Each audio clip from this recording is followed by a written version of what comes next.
new fad. I saw another guy out here with a deck of those offering readings for money.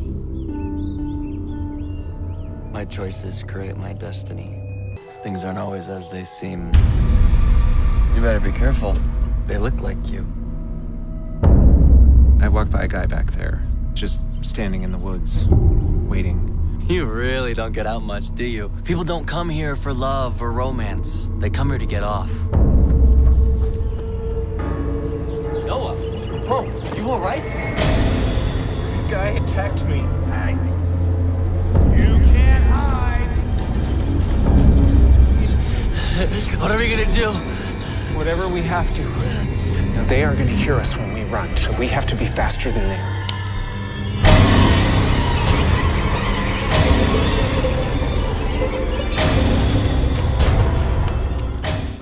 Matt, congratulations on your first time behind the camera with Devil's Path, which you directed and co-wrote, and which is now out on limited release, and also on VOD and DVD from Breaking Glass Pictures. Without giving it all away, can you tell us what it's all about? Yeah, so Devil's Path is basically a story about two guys who meet on a gay cruising trail in 1992. And through a series of circumstances, they get chased off into the woods by a couple of thugs. And then as the movie starts to progress, we start to discover that they both may be keeping some secrets from the other one. And then it just sort of spirals out of control from there without giving too much away. So, is it autobiographical? Not quite. You have been in the woods, though. I have been in the woods, yes, and yeah. So, Matt, why a psychological thriller? It's not the usual genre we think of when we think of you. This has actually been the genre that I'm most passionate about my whole life. I'm a huge Hitchcock fan. And so when I went to film school and really made the decision to start directing, I had to start thinking about what kind of movie that I wanted to make. And the suspense thriller has always been the kind of movie that has captivated me the most. Rope is my favorite Hitchcock film. Yeah. And it's very contained movie. And so I wanted to do something very contained. So yeah, that was, I knew right away when I decided to direct that I wanted to do, not just a thriller, but a gay thriller. Because there aren't a lot of those out there. No, there's not many at all. So if it's not the story of your life, where did the story come from? A little bit of all over the place. I mean, it started out, just initially the concept was just two guys in the woods. I knew that I wanted to tackle that on a feature-length scale. I had been working on this short film at USC Film School that mostly revolved around two characters, and it was kind of a revenge story. It was a gay thriller. And that short film sort of inspired me to create this feature-length version of these two characters. And then some of the more detailed aspects of the movie kind of came a little bit later as we sort of developed. You're one of the rare actors. You've been acting for 17 years now, since Gone But Not Forgotten. And you're one of the rare ones who have made a very successful career specializing in independent gay movies. Why and how did that happen?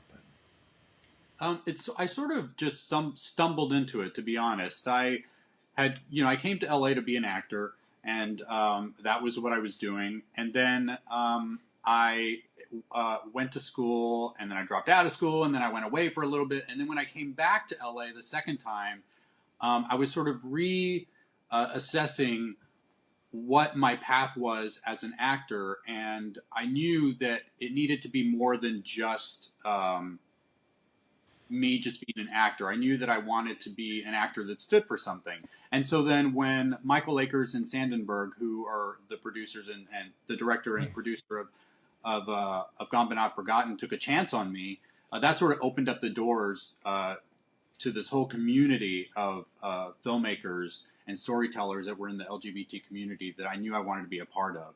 I wanted to have a voice in that as well. So how is the state of queer filmmaking these days? Healthy?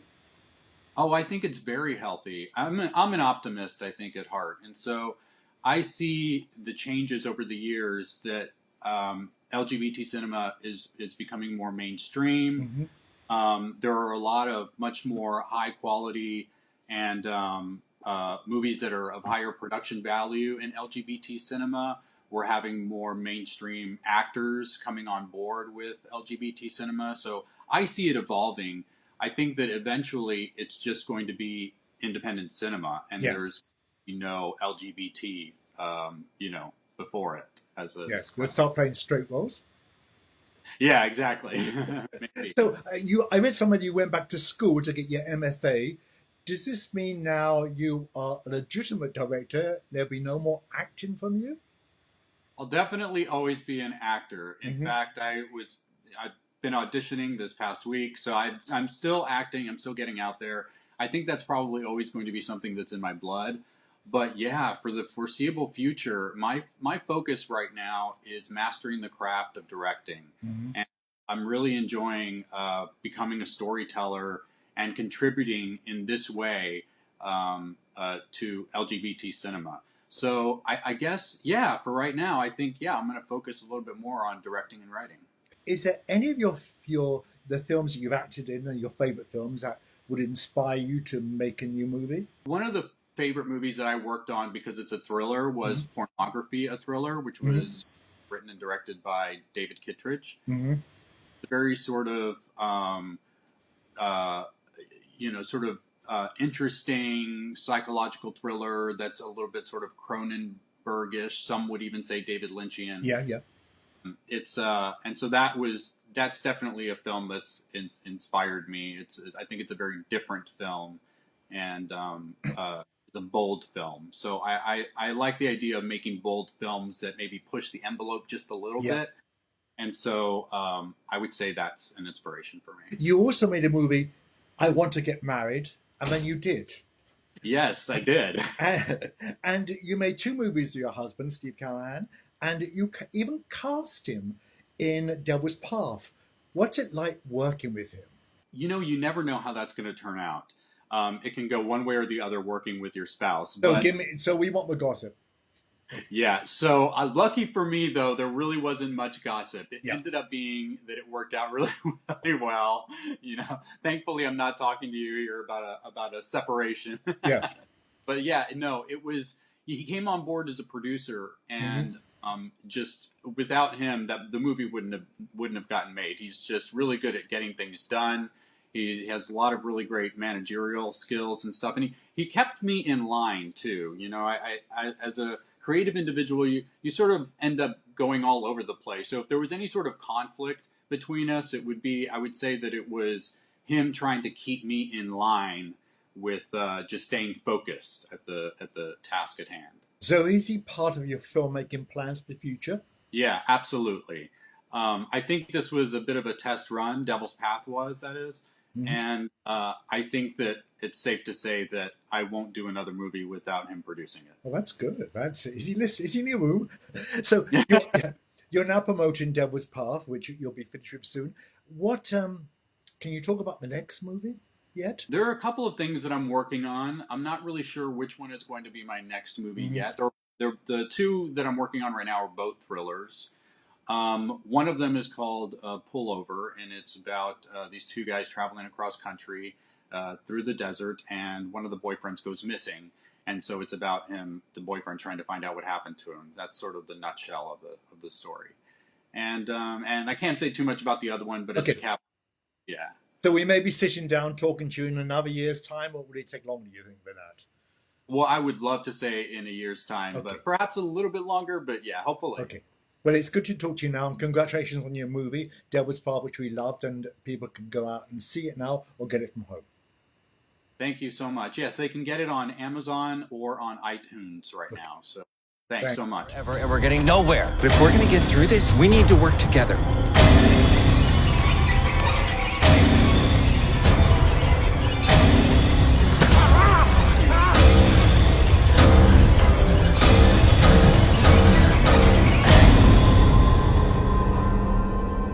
Hell of a day, huh?